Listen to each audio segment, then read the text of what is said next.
All right, well, dobro dan. Slava for the introduction, Peter. I appreciate it.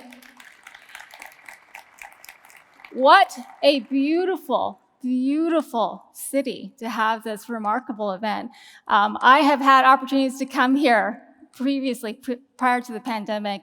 And so the pandemic hit, and then we were post-pandemic, and this opportunity came up again. I said, yes, sign me up. I want to see my people. I want to see developers again. And what a great location for this. Hello, I am Grace Francisco. In case you were wondering, I am from San Francisco, and as Peter just told you, I now work for Cisco. It was always meant to be that I would, at some point in my career, work for the great company of Cisco. As you can see in this chart here, I have had the very fortunate experience of working for some of the best companies in the world, some of the smallest startups and some of the largest tech companies on the planet. And this linear line that you see from my career, this was done by my team. It's a beautiful chart, but it really wasn't so elegant as this line seems to depict. I'm going to give you some inside scoop on that, some insights, but I want to tell you a story first. I was on a round-the-world trip. This round-the-world trip stopped in 7 places. The duration of this round-the-world trip was 3.5 weeks. So as you can imagine, I spent quite a bit of time on a plane as much as I was on the ground in these 7 countries. Well, one of those places that we went to was Rome. How many people have been to Rome? Yes, many people. Isn't it? That is also such a gorgeous, gorgeous place to go and visit. Well, we went off the beaten track, my friend and we were walking for hours. This was on a Sunday, and we were doing our own self-tour.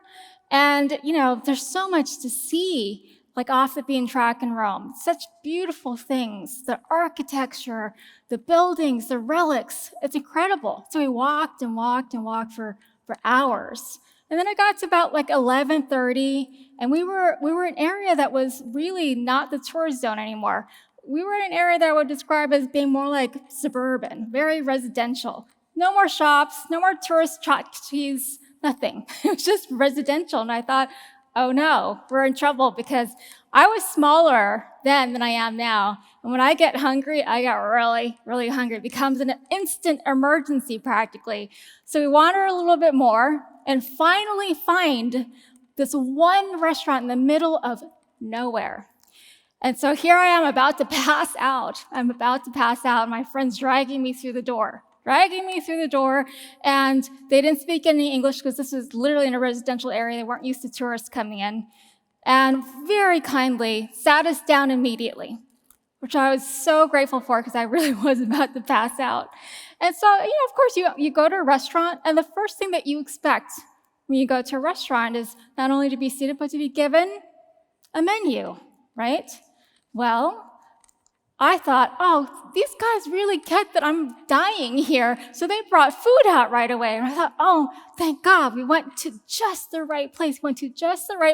That really understood, even though we don't speak the same language, that I'm going to die if I don't have food right now. So they brought bruschetta. And I thought, oh, good Lord, this is just so amazing.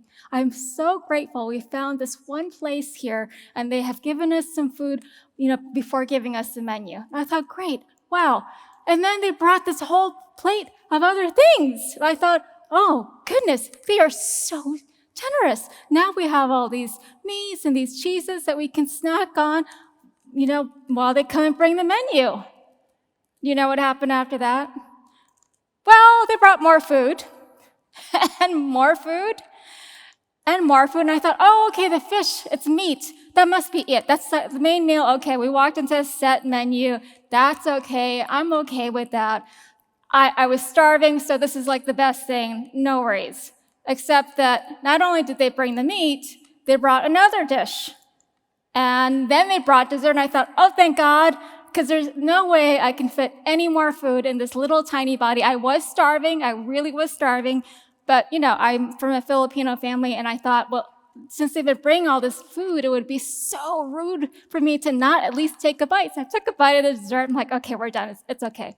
Except they brought some more dessert and some more dessert. And then finally, oh, okay, you're not going to finish unless you at least try the limoncello. Good Lord, I thought they were going to have to take us out in carts, roll us out the door.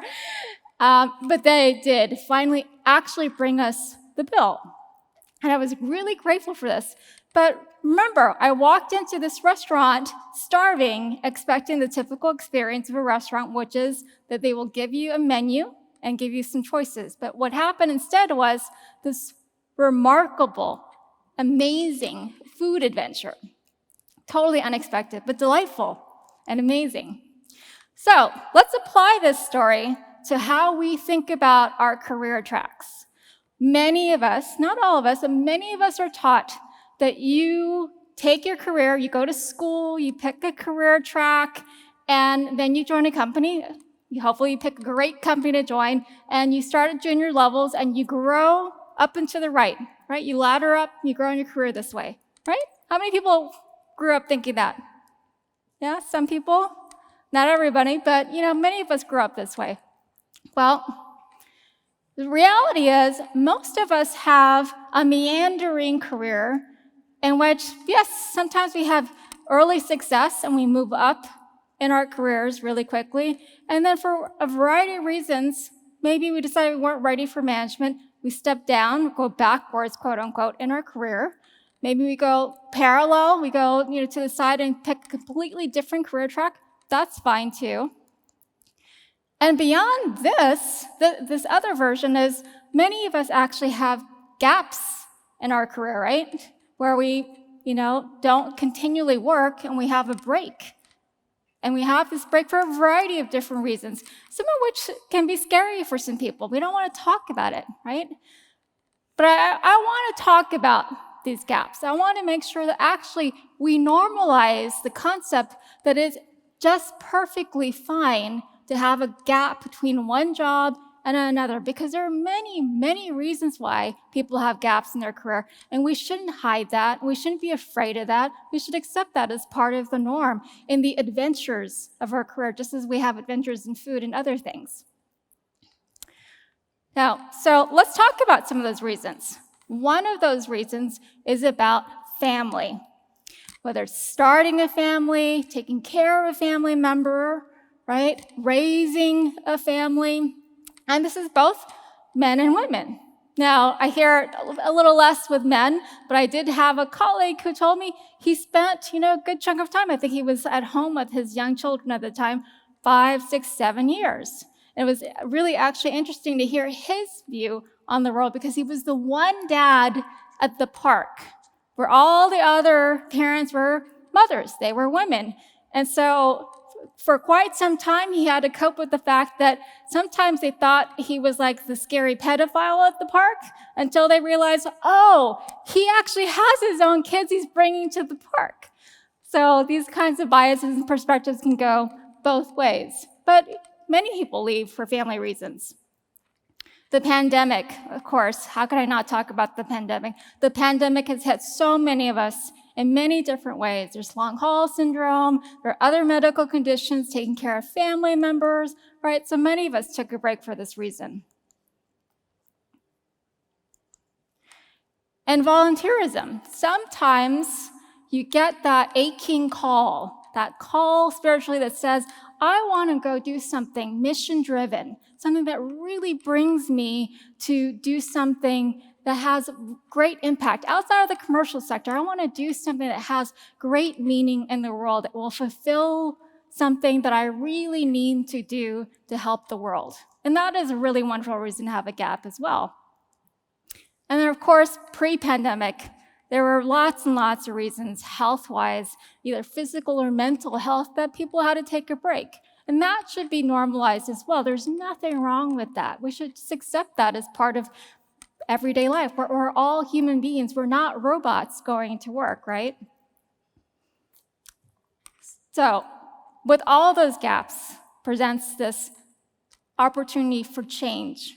Right? I put coins here, but it's all about change, and it's human nature to be absolutely terrified in many cases of this concept of change, right? Your fight or flight syndrome starts to kick in, And I would challenge you, when you feel that sensation of fear creeping in, when change is upon you, whether the change was something that you decided to do or a change that came because of external factors out of your control, to always look at that moment of change as an opportunity, right? You have to reframe that change as an opportunity for a new chapter and a new thing that you can do, and potentially completely reinventing what your career track is. And I like to use this sort of dramatic term of reinventing your career because it can't exactly be that, to reinvent your career, that you don't have to stay in that classic engineering track or that classic marketing track or whatever track you ended up in. You're not stuck. So I'm going to give you some examples before I dig into my career track. Julia Child. Julia Child had this career in this government agency, which was the precursor of the United States CIA. Long career. In fact, she did not write her famous cookbooks until her late 40s. So she has, this cookbook, this passion to bring French cooking to American home cooks, to make it accessible. She did a wonderful and amazing job of doing that, right? How many of you seen the Julia series on HBO? Anybody here? I highly, highly recommend it if you're into cooking and Julia Child. Really quite amazing factoids about Julia in this series. She actually worked her way into public broadcasting by sitting in a guest spot. And back then, public stations were really oriented around education being serious. Every video segment had to be very serious because education is supposed to be serious. Well, she completely upended this in the one guest spot that she had, making it entertaining, that you can be entertained and educated at the same time. So not only was she reinventing herself, she was actually reinventing public broadcasting, and then managed to fund her way to her own series and introduce just a new format and concept of education, which was actually very worthwhile and entertaining and educational all at once. And she was in her early 50s. Why do you think about that? She was in her early 50s, where some people in their early 50s are thinking about retirement. No. Julia Child was like, no, I'm just getting going, right? In her 50s, which was really remarkable and amazing, especially in that time frame. Now, Julia Child is a super famous person, so you might say, oh, but she's famous, that's unique. Nobody really does that in real life. This is my friend Ken Alger. He works at Cisco. He works at Cisco as a developer advocate and executive communications. So he helps with presentations and communications. There's a lot of technical content. Ken Alger, in his earlier part of his career, was an executive chef. Not a murderer, I promise. That he was an executive chef, which is why he's holding the knife. And then at some point, he and his wife decided to have a family. Well, unfortunately, in the work that he was doing, it just didn't pay enough for him to have a family and also have quality of life, not be working all the time. And so what he did was he decided to make a shift in his career to reinvent himself. And he actually landed in a company where he was able to practice IT networking. And he did that for some time successfully, built a career on that, except then 9/11 happened. And when 9/11 happened, he had to get really pragmatic about how he was going to support his family. And he went from that to doing production management at a t-shirt shop for some time. And he did that for a while to keep things going. Sometimes we have to make pragmatic choices about our careers and do what we need to keep things going. He ended up then deciding, you know what, I need to sort of shift my career around again. I'm going to do some online training. He did some online training, and he managed to work his way into that same company and become a trainer himself. And after becoming a trainer for himself, he spent a few years there. He became a MongoDB expert. And he was actively involved in the MongoDB communities. And after a while, no surprise, he became a MongoDB developer advocate. And today, he works at Cisco. So this is like a real world, everyday person. Not that Ken is average in any way, but you can think about this as an example of a real person can do this. Ken can do this. Julia Child can do this. And let me tell you about my example, because I know some of you looked at that linear line of my career and think, oh, God, she must be super smart, and look at all those amazing companies that she worked for. Well, my story is actually very, very basic in many ways, in that I started off in my career in a situation where I had absolutely zero family support. I was very wrong about that, which I'm grateful for. And I spent, a good 8 years at Microsoft. And beyond that, I then took my experience as developer relations to a number of different companies. The ones that stood out the most for many people are the back-to-back unicorn companies that I went to, and now at Cisco. But let's double-click on that for a second. My career at IBM actually started as me being a tech support person. Now remember, I said I left home, and I was working my way on and off through college for 10 years. 10 years. I was a tech support person at IBM for my first 3 months, and during the time that I was doing tech support, we'd have breaks between calls. And I would teach myself, I was very self-taught in programming, I taught myself this little-known scripting language called Lotus Script. And when an opportunity came up for an application engineer that knew Lotus Script and JavaScript, I was the only person that could raise my hand. I was demoing Lotus Script in one of the Lotus conferences one year, and they were like, wow, I've never seen anybody coding in Lotus Script before. That's how rare I was. So I was very fortunate. I had an exception because tech support back then had a policy that if you took a role as a tech support person, you had to keep the role for at least 1 year. But because I was the one and only person who knew Lotus Script, they made the exception, and I went on to be a software engineer. And I did some really fun projects from there and ended up becoming part of the core software engineering group after a very short time. So very fortunate, some luck, hard work, being self-taught. And again, this was still while I had not finished my degree, so I was like probably a rare bird that stuck out not having a degree and doing software engineering at the time. Aside from also being a woman, which was still, even back then, pretty rare. Now, like I said earlier, I went to startups, continued engineering, became an engineering manager, decided to step down. I needed to step down because it just wasn't right for me at that time. This wasn't a forever move. For me, it was, I'm just not feeling it. I'm not emotionally ready to be a leader. So I stepped down, decided I'm going to be a sales engineer.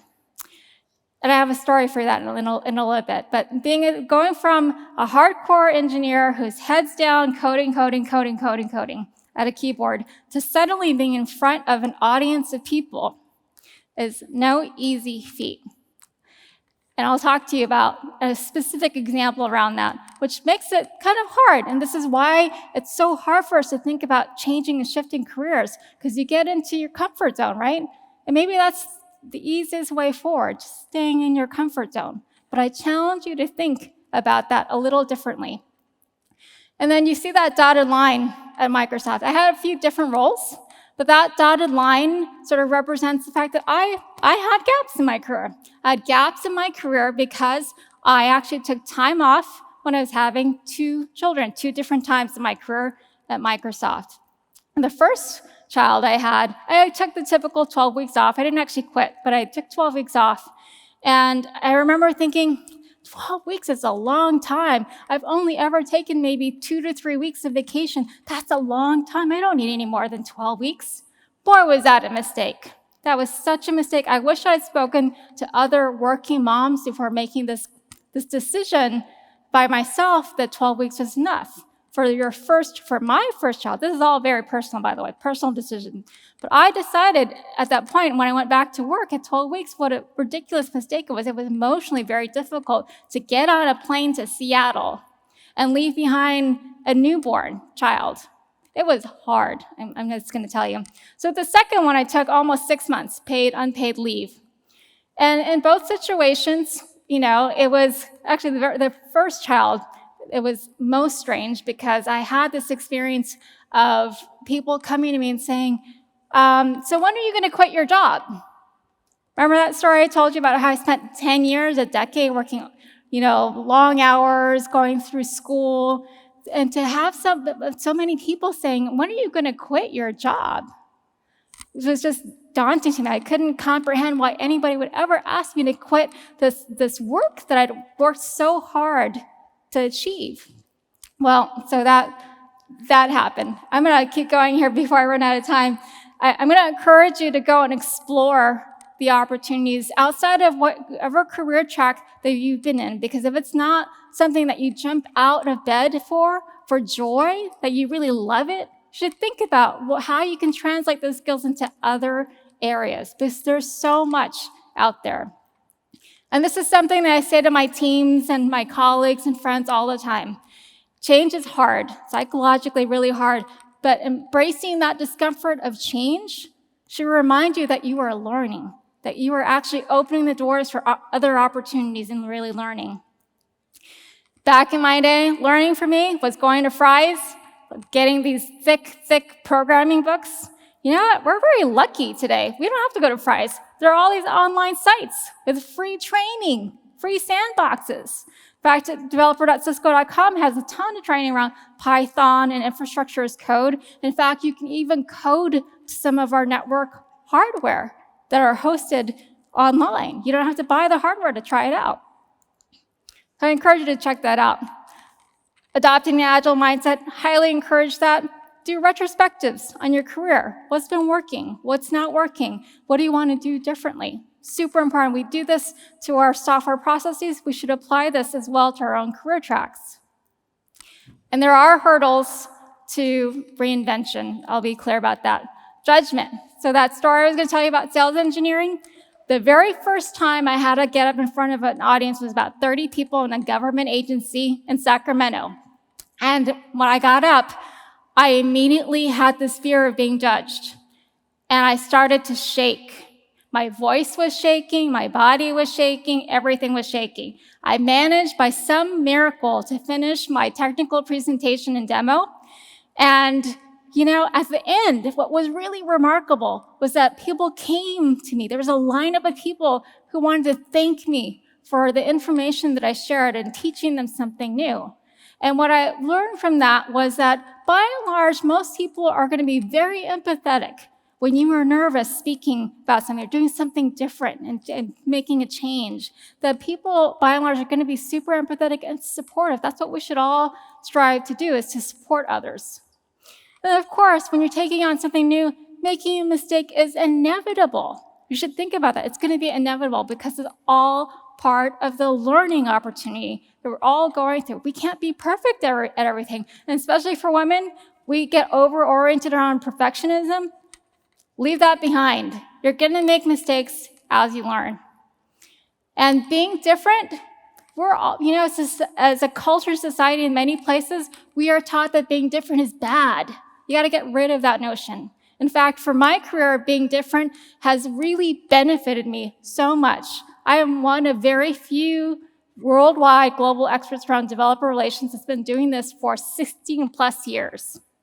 That expertise, that being different, is actually a really great value. It's a great selling point in your career. So don't be afraid to stand out. So the reality of what you should have is really about support, learning, and acceptance. And I will encourage you to explore some of these things at Cisco, because these are all the things that you could expect from a company like Cisco. And as an example of that, I have gotten support to be in a very unique leadership program. This is a global leadership program called IWF International Women's Forum, because my staff and my leader nominated me for this. And it was like a college acceptance program. And it took 6 months of a process of interviewing and getting referrals. And I've been accepted to this amazing global program, all because of Cisco and my staff and my leadership support around this. I'm a big fan of continual learning. So what I'm going to encourage you now in my last 30 seconds is think about it, what it is that you really want to do. If you're in that line, the up and to the right, and that's making you happy, that's great. But I talk to so many people who say they only want to do that because that's what everybody else does. Don't do things just because that's what other people have told you to do. Being different can actually be tremendously valuable to your career and fulfilling. So be different. Don't feel like you have to be part of the crowd. Make your mark in life. And I hope that's at Cisco, but if it's not, go and make your mark. Go find that passion. Go find the things that you feel you can contribute to. And with that, thank you.